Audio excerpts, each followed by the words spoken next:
Hello YouTube, this is Hyboman here with another placeholder transformer. In one of my previous videos I talked a lot about the Cyberverse Starscream that I picked up while I was waiting to get a hold of the first edition deluxe Starscream. And this guy I did the exact same thing with. This is Cyberverse Commander Class Megatron. Once again, the first edition Megatron is sort of tricky to get hold of for a price that I'm willing to pay for it. And the Micron's Arms one was scheduled to come out, and right when I was looking into picking one of those up, the new Darkness Megatron is coming out. So there's a whole range of deluxe first edition mold Megatrons that are coming out. I'm just waiting to see what the prices come out to and which one is the most worth it. But until then, I have this little guy. He is a pretty good mini representation of the Cybertronian jet mode from the show. It does have this little intake wind thingy. I don't know what it counts as, but same thing he has on the show. This obviously isn't translucent purple, but same as the show. His head's sticking up a little bit, just like the show.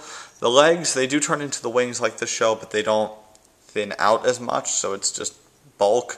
But it actually sort of works. It gives it a nice spaceship vibe. His cannon is on the back like in the show. His hands would normally be thrusters back there, but you can pretend they're thrusters, right? And this is his sword for robot mode. This is just storage. It actually kind of looks cool as a fin, but it just pegs on there, and it easily pegs right off. There's not really much more I can say about this because, it's a mini representation of a vehicle mode that they just made up for Megatron. So without further ado, let us get to the robot mode. In transformation, what I do want to say is that these legs here do not peg solidly into the rest of the body at all. There's a little tab on the inside of his foot that just barely goes into a slot, and then it just kind of has to stay there, but as soon as you bump it, it just comes right out. But, you're not buying this toy, or at least I wasn't buying this toy for the vehicle mode. I was buying it so I could have a Megatron. And that is the vehicle mode and the robot mode. So you do what I just did, unpeg the legs, and put the knees at their correct orientation, swivel the hips around so that he has proper legs now.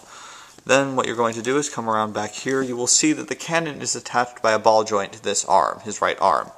It is pegged into the other one, so you just, you don't have to wiggle it this much. I'm just trying to be careful so everything stays in shot. You unpeg it from his arm, and then move his shoulders out to the side. Now you can't push them completely out because we have to transform the chest. So this is tabbed in two different ways up here. Each one you just untab it this way and untab it this way. So again, that's this way, and then this way. You'll hear it click if you're not hearing it right now. Then you're going to take this whole section and fold it down till it goes. And then take these sections and push them up until they click in. Just like that. And then you can fold the shoulders forward. These just have a little bit of clearance issues with these chest panels. Then the only thing left to do is correctly position the fusion cannon. So you just rotate it around, fold it up, and here we have Cyberverse Megatron.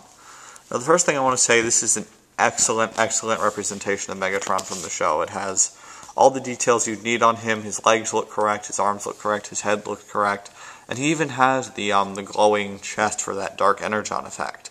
The one thing I will say, and my biggest problem with the toy, is the fusion cannon. And that is because it is not at the correct orientation here. This piece here should be on the top of his arm so that it's flush against the side.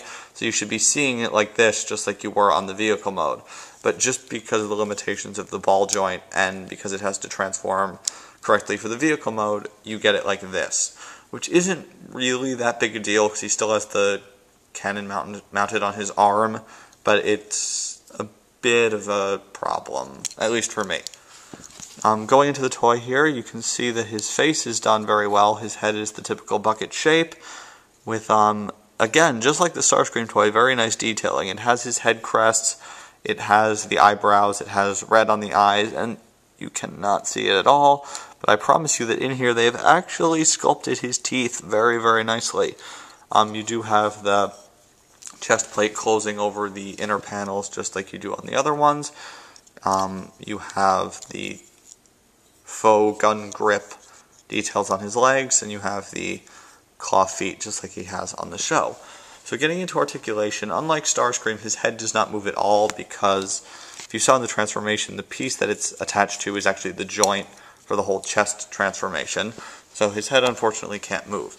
His shoulders are ball jointed, they go up and down, and because of the transformation they can go all the way back. And they also have outward movement. His elbows are ball jointed, so in addition to having 90 degrees there, you also get a rotation. His wrists do not move though, but they are very nicely detailed and painted. Ball jointed hips, which are limited out ways, but they go up and back very nicely, and his knees bend this way, and if you want to use the transformation joint a little bit more, they have a little bit of an extra bend, but once you get to like here, you're just transforming it back. Let's see. For accessories, he does have the fusion cannon, which, you know, you've seen how that works already. What he also has is what I showed you before, the sword. This is actually something I want to say about this, and something I failed to mention about Starscream's weapons. This translucent plastic is very, very sturdy. Like you'd expect, because it kind of looks like a toothpick, you'd expect it to be one of those, like, you know, colorful plastic toothpick feels, like very bendy and not feeling solid at all. But it's actually very, very durable feeling, and it has a very nice look to it. It is translucent plastic, just like Starscream's weapons, but it is shaped exactly like his sword is on the show, and if you just peg it right into his knuckle here, he has it exactly the way he does on the show. As far as I know, this is the only Megatron toy that has an accurate sword deploying in an accurate way. The Voyager one has the sword that comes out when you push the button, but it doesn't stay deployed. And the deluxe one, unless you get the Arms Micron one, doesn't even have the sword, and that sword on the Arms Micron one is not completely show accurate. So if you're going for the sword, this is the best one that you're probably going to get. In addition to it pegging on there, you see it does have the peg that we use to peg it into the vehicle mode, but there are a few more ports that you can peg it in if you want him to have it mounted on the side of his cannon. You can actually peg it in underneath his arm here where the fusion cannon was pegged in before for transformation, so you can have him with an underslung blade if you want on either side, and via the peg on the back, instead of plugging it into his knuckles, you can actually fit it in his hand like a normal sword. Now, he doesn't use it that way on the show, so I'm not big on doing that. Also, I'm just a little bit afraid I'm going to scratch the silver paint on there, because that's very, very nice. That about does it for Megatron. I want to show something off, though, before I finish with this toy. And I also want to show it off with the Starscream toy I reviewed before. And that is the light piping feature. I did not have a flashlight handy, but I do now. So all you do is just shine a light in the back, and you can see that the light piping works very, very nicely. Those eyes light up really nice and red. It gives a nice look to him, even if it looks a little bit strange when you realize it's his chest. That's it for Starscream, and for Megatron you get the full Dark Energon glow coming right through his Decepticon symbol there, which is only done in an outline in very nice translucent purple paint, so you can even see it like especially lighting up there, which is very, very cool. So I don't have any of the other Cyberverse figures, but these two have definitely made me want to go pick them up.